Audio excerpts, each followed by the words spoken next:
thank you so much for watching today. Today's video is just a short video about minimalism and slow living and why those two things are linked to financial independence.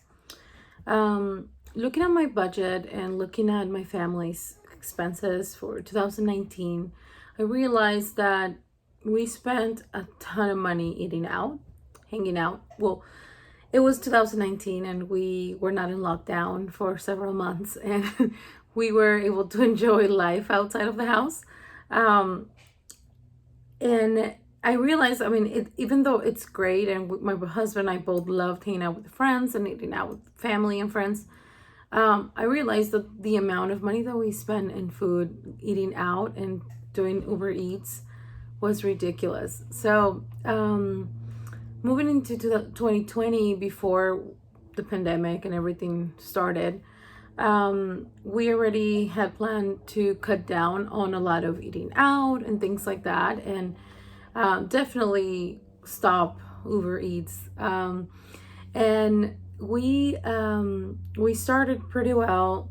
The pandemic happened, and then I got pregnant, and and then multiple things happened. So we kind of like stopped for a couple months and then went back in track.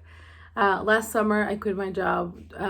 My pregnancy was a little bit hard for me, and there were so many reasons why I wanted to quit. And being pregnant and needing to rest a lot was definitely a priority.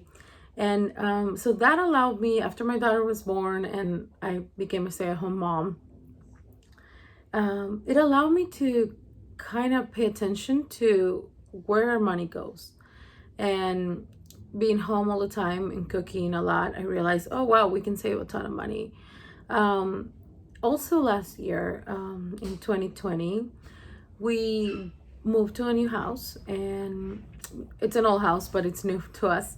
And that helped us get rid of a lot of things. We still have a ton of things in our garage that we need to get rid of, but just moving here and kind of like setting up the new house and doing a bunch of projects helped me miss being a minimalist. I used to be a minimalist in my 20s for a few years. I tried it and it worked and it was great, and then I decided not to do that anymore. And I've never been really a person that likes to have everything or the latest model of everything or buy a bunch of stuff, but I definitely feel like over the years I accumulated a lot of things.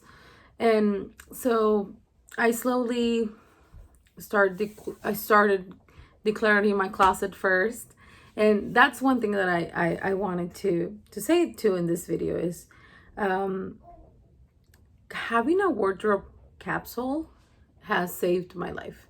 It's amazing the amount of money that I don't need to spend, and it's wonderful to be able to like love everything that you have. I realize I really love gray and black and pink, and everything that I own. I know what I own. I know how many pajamas I have.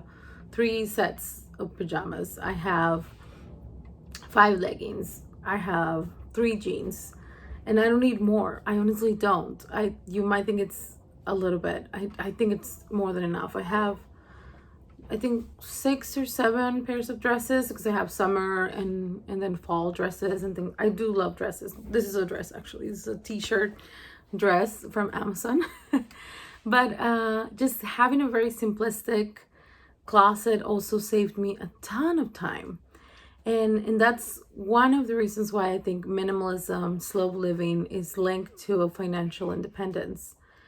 We don't really spend a lot of money because we choose to live a very simple life. And I think that is the motivation too. And luckily, I married someone that he was already kind of like that. He's a very simple man. He doesn't really spend a lot of money on things that he doesn't need. He's somewhat frugal as well. We're both kind of like in the same page, and that has helped me be more like that too. He already kind of had a minimalistic closet and capsule almost, and it's helped me with with mine. Mine honestly was out of control. My closet was, oh yeah. It took me also, it took me some time to like detach emotionally from all the clothes that I had.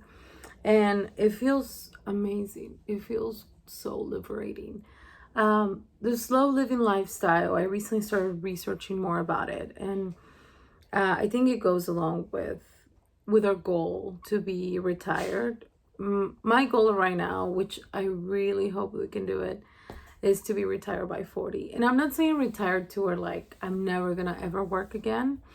I just mean I want to be financially completely independent by 40, and just have a job or have a part-time job, to keep generating money. But I don't want a regular 9 to 5 for my husband or for me.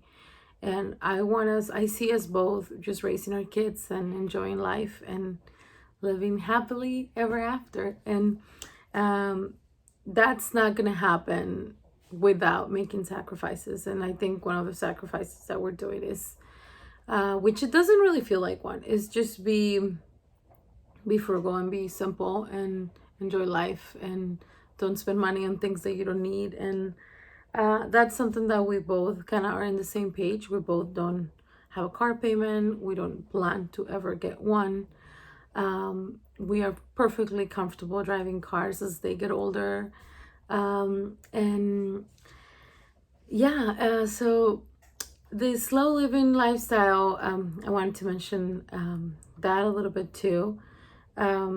That actually came to mind after not commuting for over a year. I was a regular commuter. I commuted most of my life to work, at least 30 minutes to an hour, hour and a half. And I decided that, and we both decided this, we don't really want to live a stressful lifestyle like that. We really want to just focus on what matters, which is we love hanging out with each other. We love art. We love coffee. We love tea. We love jazz. And we love spending time with our daughter now. And with that, I mean, it doesn't mean that we don't enjoy doing fun things too, like traveling or hiking. But we definitely have the values of like a person that just wants to take it easy. Like, I don't want to be in a rush for anything. Same with our financial independence journey and our plan that we have. Yeah, we're doing it smarter, not harder. So I don't have the mentality of working 5 jobs and like burning out for like 10 or 5 years. I think we're just gonna look more into how can we be more smart about saving and how can we invest our money better. Real estate is one of our options, and the stock market definitely we're investing. But we're definitely more interested in enjoying life than pursuing like the typical American dream of having a huge house and an SUV. Like, that's just not something that I care for. I just really, I'm perfectly happy in a small house that is paid off and with no bills, and with having my husband work a job that he enjoys, and just chilling and relaxing every weekend with my family. I do want to give my kids, or my daughter, the best life possible, and I think the best possible life is a life where her parents are present, and that's my priority. So that's why I think financial independence, slow living, and minimalism are connected. In our case, becoming more of a minimalist and living a slow life, including now I don't even drink alcohol anymore, which is something that I recently decided to do. And this video is not about, like, I'm not bashing alcohol.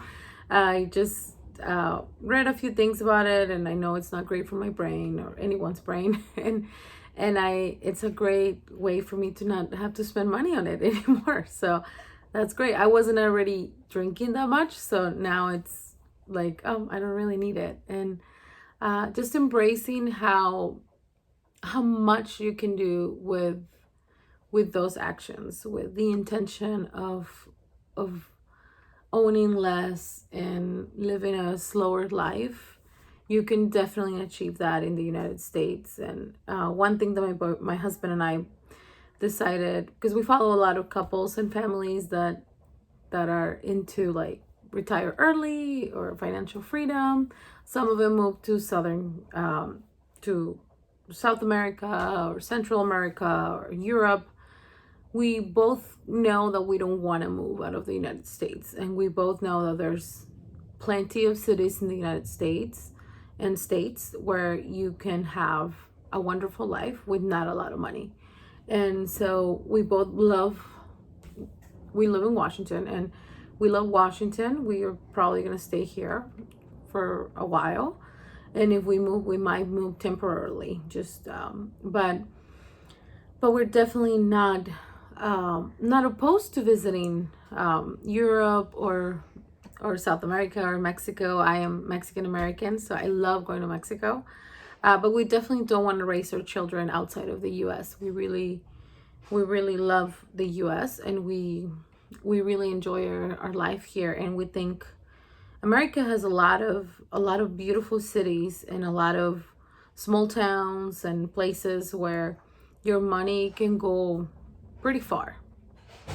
So that's what I got today. Thank you so much for watching. I'll link some of my favorite slow living minimalist videos, and I hope that you got some inspiration from this video, and I'll talk to you guys soon. Bye.